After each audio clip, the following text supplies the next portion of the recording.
नमस्कार। Fundamental analysis के 11th part में आपका स्वागत है। पिछले पार्ट में हमने करंट एसेट्स की बात की थी, तो आज हम करंट एसेट्स को कंटिन्यू करेंगे और साथ ही नॉन करंट एसेट्स की भी बात करेंगे। इस तरह हम बैलेंस शीट को आज पूरी तरह से कवर कर लेंगे। देखो, करंट एसेट्स में एक टर्म होती है कैश रिसीवेबल, जिसे ट्रेड रिसीवेबल भी कहते हैं।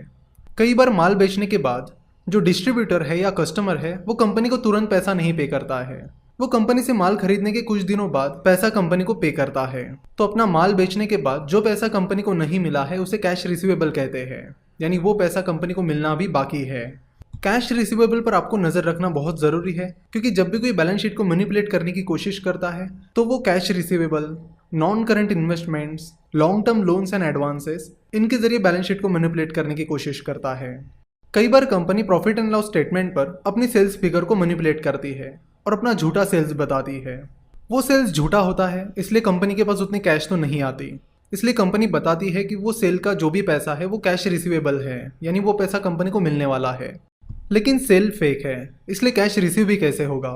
फिर कुछ टाइम बाद कंपनी दिखा देती है कि कंपनी को जो कैश रिसीवेबल मिलने वाली थी वो मिल नहीं पाई।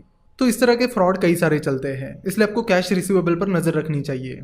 आपको देखना चाहिए कि कंपनी का सेल्स कितने का हुआ और उसमें से कितना कैश रिसीवेबल कंपनी कवर कर पाई है। तो पिछले 5-6 सालों का आपको कंपनी का सेल्स और कैश रिसीवेबल देखना होगा। क्वालिटी, जो कि एक डेयरी प्रोडक्ट्स की कंपनी है, उस पर यह आरोप है कि उसने अपना सेल्स बढ़ाकर दिखाया है, लेकिन फिर बाद में कंपनी को अपना कैश रिसीवेबल मिल नहीं पाया और कंपनी के कैश फ्लो स्टेटमेंट पर भी उस सेल्स का कोई भी प्रूफ दिख नहीं रहा है। केकेआर, जो कि एक प्राइवेट इक्विटी फर्म है, उसने क्वालिटी में 2016 में 520 करोड़ रुपए इन्वेस्ट किए थे और अब उन्होंने क्वालिटी के खिलाफ इंसॉल्वेंसी याचिका दायर की है।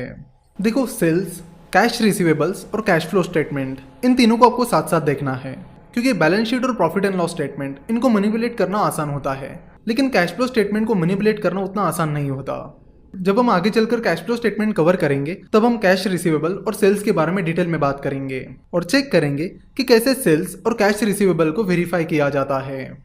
अब हम बात करेंगे करंट रेशियो की।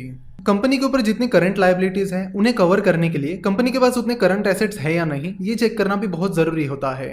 कंपनी को अपनी करंट लायबिलिटीज पे करने के लिए कंपनी के पास उतने करंट एसेट्स चाहिए और ये चेक करने के लिए आपको देखना होगा कि क्या कंपनी के करंट एसेट्स उसकी करंट लायबिलिटीज से कम तो नहीं है। तो करंट रेशियो का फॉर्मूला है current assets divided by current liabilities. तो अगर करंट रेशियो 1 से ज्यादा है तो उसका मतलब है कि कंपनी के करंट एसेट्स करंट लायबिलिटीज से ज्यादा है, यानी टेंशन की कोई बात नहीं। लेकिन अगर करंट रेशियो 1 से कम है तो उसका मतलब है कि कंपनी के करंट एसेट्स उनके करंट लायबिलिटीज से कम है। सो अगर किसी कंपनी का करंट रेशियो 1 से ज्यादा है तो वो अच्छी बात है, और अगर किसी कंपनी का करंट रेशियो 1 से कम है तो आपको देखना होगा कि वो 1 से कम क्यों है।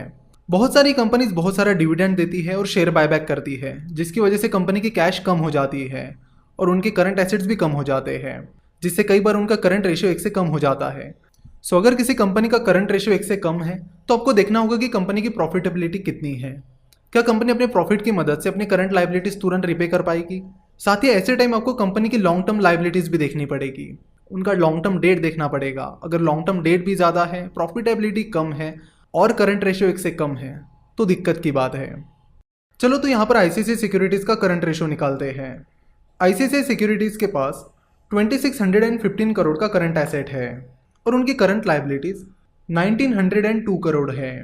तो इस तरह आईसीआईसीआई सिक्योरिटीज़ का करंट रेशियो 1.37 है, यानी कंपनी का करंट रेशियो अच्छा है। कंपनी के पास उतने करंट एसेट्स है कि कंपनी अपनी करंट लायबिलिटीज को चुका सके। अब नॉन करंट एसेट्स की बात करते हैं।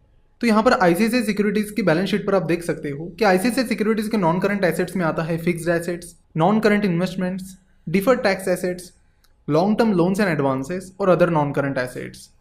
सो नॉन करंट एसेट्स पर पहली चीज जो आपको देखनी चाहिए वो है फिक्स्ड एसेट्स। फिक्स्ड एसेट्स में अलग अलग चीजें आती है, जैसे कि property, plant and equipment, intangible assets यानी वो एसेट्स जिनको आप टच नहीं कर सकते, capital work in progress, intangible assets under development.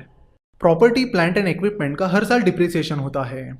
Balance sheet पर हमने जो यूट्यूब पर 2 वीडियोस डाले थे उनमें डिप्रिसिएशन को हमने डिटेल में कवर किया था। सो अगर आपको डिप्रिसिएशन क्या होता है ये पता नहीं है तो आप वो वीडियोस जरूर देख लीजिए। जैसे कि हम देखते हैं कि इंडिया में यूजुअली लैंड और बिल्डिंग की वैल्यू लगातार बढ़ रही है, पर बैलेंस शीट पर ऐसा नहीं होता। डिप्रिसिएशन इफेक्ट की वजह से बैलेंस शीट पर लैंड, बिल्डिंग, इनकी वैल्यू कम होती जाती है। तो लैंड और बिल्डिंग की एक्चुअल वैल्यू हमें बैलेंस शीट पर नहीं देखने मिलती। क्योंकि कई बार बैलेंस शीट पर जो लैंड और बिल्डिंग की वैल्यू दिखाई जाती है वो ज़्यादातर टाइम उस लैंड और बिल्डिंग की एक्चुअल वैल्यू से कम होती है। वही कंपनी के जो इक्विपमेंट्स और मशीनरीज हैं उन पर भी डिप्रिसिएशन इफेक्ट लागू होता है। कई बार ऐसा भी होता है कि कंपनीज अपनी कुछ मशीनरीज या इक्विपमेंट जिनकी एक्चुअल वैल्यू नहीं के बराबर होती है उनकी भी अच्छी खासी वैल्यू बैलेंस शीट पर दिखाती है। सो फिक्स्ड एसेट को कंपनी आसानी से मैनिपुलेट कर सकती है। इसलिए कंपनी के फिक्स्ड एसेट को एनालाइज करते वक्त आपको थोड़ा अलर्ट रहना होगा। कई बार ऐसा भी होता है कि कंपनी के पास बहुत सारी लैंड होती है और उस लैंड की वैल्यू बैलेंस शीट पर दिखाई गई वैल्यू से कई ज़्यादा होती है। तो ऐसी अपॉर्चुनिटीज़ को भी आपको देखना होगा। उसके बाद नेक्स्ट इंपॉर्टेंट चीज़ जो आपको देखनी है वो है नॉन करंट इन्वेस्टमेंट्स यानी लॉन्ग टर्म इन्वेस्टमेंट्स। यहाँ पर कंपनी ने जो लॉन्ग टर्म इन्वेस्टमेंट्स की है वो आपको दिखाई देती है, जैसे कि किसी स्टार्टअप में की हुई इन्वेस्टमेंट, स्टॉक मार्केट में की हुई इन्वेस्टमेंट, बॉन्ड्स में की हुई investments etcetera. Long term investments में जो वैल्यू दिखाई जाती है वो उस एसेट की परचेसिंग वैल्यू होती है। यानी अगर कंपनी ने किसी कंपनी के शेयर 100 रुपीज़ की प्राइस पर खरीदे हैं और उन शेयर की वैल्यू अभी 150 रुपये चल रही है तो बैलेंस शीट पर आपको उस चीज़ की वैल्यू 100 रुपीज़ ही मिलेगी। यानी लॉन्ग टर्म इन्वेस्टमेंट की जो परचेसिंग वैल्यू होती है वो आपको यहाँ पर दिखाई देती है। उसकी एक्चुअल वैल्यू उससे अलग भी हो सकती है। तो ये आपको खुद से कैलकुलेट करना होगा कि कंपनी ने अगर कोई लॉन्ग टर्म इन्वेस्टमेंट की है तो उसकी एक्चुअल वैल्यू क्या है, ये आपको निकालना पड़ेगा। कल ही हमने एलसीड इन्वेस्टमेंट्स की बात की, तो जब एलसीड इन्वेस्टमेंट्स ने एशियन पेंट्स में इन्वेस्ट किया था तब एशियन पेंट्स की शेयर प्राइस काफ़ी कम थी, लेकिन अब वो काफ़ी ज़्यादा बढ़ गई है, जिसकी वजह से उनके लॉन्ग टर्म इन्वेस्टमेंट्स की एक्चुअल वैल्यू बैलेंस शीट पर दिखाई गई वैल्यू से काफ़ी ज़्यादा है। लॉन्ग टर्म इन्वेस्टमेंट इस सेक्शन से आपको कंपनी के मैनेजमेंट के बारे में भी काफ़ी कुछ पता चलेगा, यानी किस तरह और कितने एफिशिएंटली कंपनी इन्वेस्टमेंट कर रही है, कंपनी किन कंपनीज में इन्वेस्टमेंट कर रही है, कंपनी ने जिन कंपनीज में इन्वेस्ट किया है क्या वो एफिशिएंट कंपनीज हैं, उनमें ग्रोथ पोटेंशियल है, या फिर कंपनी के प्रमोटर्स ने बस पैसा डाइवर्ट करने के लिए कहीं पे इन्वेस्टमेंट किया है। जैसे कि कैनेडियन बिलियनियर मिस्टर प्रेम वत्सा की कंपनी फेयरफैक्स लगातार अलग अलग कंपनीज में इन्वेस्ट करती है और वो काफ़ी अच्छी तरीके से इन्वेस्टमेंट करती है। सिमिलरली मिस्टर वॉरेन बफेट की कंपनी बर्कशायर हैथावे भी कई सारी कंपनीज में लॉन्ग टर्म के लिए इन्वेस्टमेंट करती है। तो उन कंपनीज के इन्वेस्टमेंट्स को देखकर आपको उस कंपनी के मैनेजमेंट के बारे में आइडिया आ जाएगी। कंपनी का मैनेजमेंट किस तरह का है, उनकी सोच किस तरह की है और वो कितने एफिशिएंटली कंपनी के पैसों का इस्तेमाल कर रहे हैं। अच्छे इन्वेस्टमेंट्स करके फेयरफैक्स को बहुत फ़ायदा मिला है और सिमिलरली बर्कशायर हैथावे को भी बहुत फ़ायदा मिला है। अलग अलग कंपनीज में इन्वेस्टमेंट्स करके बर्कशायर हैथावे कितनी बड़ी कंपनी बन गई है ये आप सभी को पता है। उसके ओनर मिस्टर वॉरेन बफेट दुनिया के तीसरे रिचेस्ट पर्सन हैं।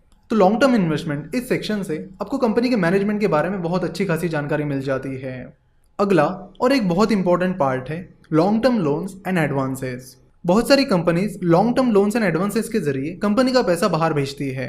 जितने भी फाइनेंशियल फ्रॉड सामने आए हैं उनमें से ज़्यादातर फाइनेंशियल फ्रॉड में अगर कोई तरीका इस्तेमाल किया गया है तो वो ये किया गया है कि long term loans and advances के जरिए कंपनी का पैसा बाहर भेजना। अब एक रिसेंट एग्जाम्पल की बात करते हैं। आइलैंड एफएस ग्रुप की एक कंपनी है जिसका नाम है island FS financial services. Island FS financial services ने सिवा ग्रुप को काफ़ी सारा लोन दिया है। वैसे आइलैंड एफएस फाइनेंशियल सर्विसेज ने सिवा ग्रुप को पहले भी काफ़ी सारा लोन दिया था जिसमें से काफ़ी सारा पैसा सिवा ग्रुप ने रिटर्न नहीं किया था। उसके बावजूद भी आइलैंड एफएस फाइनेंशियल सर्विसेज ने सिवा ग्रुप को फिर से लोन दे दिया। जब इस सारे मामले की इंक्वायरी हुई तो पता चला कि आइलैंड एफएस के फॉर्मर एग्जीक्यूटिव हरी शंकरन ने आइलैंड एफएस फाइनेंशियल सर्विसेज को कहा था कि ये लोन वो तुरंत पास कर दे, और उनके ऑर्डर के बाद आइलैंड एफएस फाइनेंशियल सर्विसेज ने वो लोन सिवा ग्रुप को दे दिया और उनका पैसा फिर से अटक गया और फिर ये लोन दी हुई अमाउंट वो रिकवर नहीं कर पाए और कंपनी के लिए एनपीए बन गया। अगर आइलैंड एफएस फाइनेंशियल सर्विसेज का एनपीए देखा जाए तो उनका ग्रॉस एनपीए 90% है। मतलब इतना ज़्यादा ग्रॉस एनपीए तो हमने भी आज तक नहीं सुना था। इन्होंने तो रिकॉर्ड ही तोड़ दिए हैं। तो लोन्स एंड एडवांसेस के जरिए बहुत सारी कंपनीज और फ्रॉड प्रमोटर्स इस तरह के कारनामे करते हैं जिनसे आपको सतर्क रहने की ज़रूरत है। So long term loans and advances इस चीज़ को आपको बहुत डिटेल में एनालाइज करने की ज़रूरत है।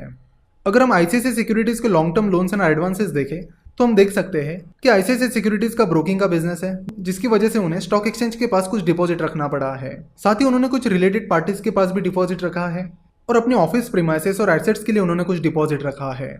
सो यहाँ पर डाउटफुल ऐसा कुछ भी नहीं है। कंपनी के एसेट्स को यूज करके कंपनी ने कितना प्रॉफिट कमाया है ये चेक करना भी कई बार जरूरी होता है, जिसके लिए आपको रिटर्न ऑन एसेट्स ये रेशो चेक करना पड़ेगा। रिटर्न ऑन एसेट्स का फॉर्मूला है profit divided by total assets multiplied by 100। तो यहाँ पर आप देख सकते हो कि आईसीआईसीआई सिक्योरिटीज का नेट प्रॉफिट है 557 करोड़ और उनके टोटल एसेट्स है 2880 करोड़। तो फाइनेंशियल ईयर 2018 में आईसीआईसीआई सिक्योरिटीज का रिटर्न ऑन एसेट्स रहा है 19.34%, जो कि काफ़ी अच्छा रिटर्न है। इसी तरह आपको पिछले 6-7 साल का भी रिटर्न ऑन एसेट निकालना पड़ेगा। रिटर्न ऑन एसेट्स हमें बताता है कि कंपनी ने अपने एसेट्स को कितने इफिशिएंटली यूज किया है और अपने एसेट्स को इफिशिएंटली यूज करके उन्होंने कितना प्रॉफिट कमाया है।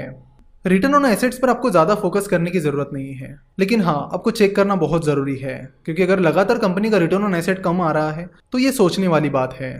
तो यहाँ पर हमारा बैलेंस शीट का एनालिसिस समाप्त होता है। सो नेक्स्ट पार्ट से हम प्रॉफिट एंड लॉस स्टेटमेंट से शुरू करेंगे।